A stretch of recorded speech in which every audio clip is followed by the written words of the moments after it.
Okay, so some of you might know that I am obsessed with neuroscience, like becoming a coach and understanding how we function as humans and how we have things like emotional intelligence and confirmation bias and self-fulfilling prophecy.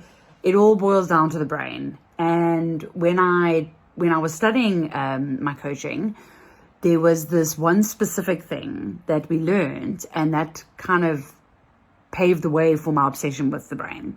So basically, it's been proven that when you are talking to someone and you feel safe and you feel heard and you don't feel judged, parts of your brain that trigger the alert for danger quieten down. And once that happens, you can have clear thinking. So that for me was like a revelation. Now I am diving deeper because, oh my gosh, there's so much to learn about the brain.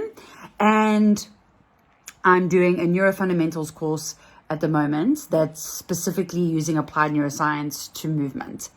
And in this lecture, the professor or teacher, he explains, neuroplasticity. So if you've never heard of neuroplasticity, it's basically a concept that the brain is plastic. It molds and adapts, and it's flexible, and it changes and it grows.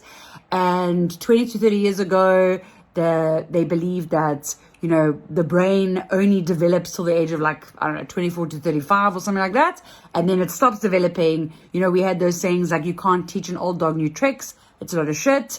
They have disproven that. Science has caught up. Science has managed to start testing things and experimenting and discovering new things about our brain. Very cool, using imaging and stuff like that.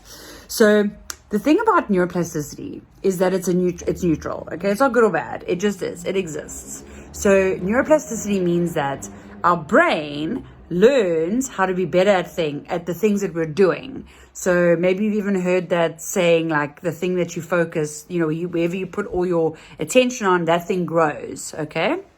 So there's a concept called maladaptive neuroplasticity, which means that if you're doing something that you don't actually want to be good at, like eating junk food or lying around watching TV or complaining or something, whatever it is that you're unhappy about that you do all the time, the fact that you're doing all the time just reiterates it in the brain. So the brain goes, oh, we're doing this all the time, so therefore we must do it all the time because that's something that we want to do all the time.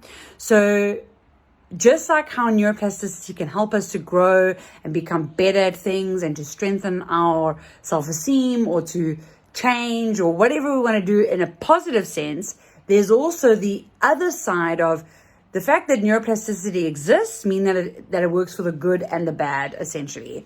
So if you're stuck in this pattern of doing the same things over and over and over again that you don't actually want to do, but you can't seem to change it, probably because of neuroplasticity. Your brain is learning that these are the things that you do every day or frequently. Therefore, it makes a shortcut so that you can just do it without using too much brain power.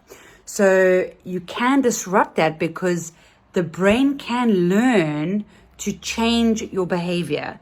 It's so amazing. And this is stuff that I do with my clients in my coaching sessions. So if it's something that you're interested in, please contact me. If you have any questions about it, please let me know. This stuff is so amazing.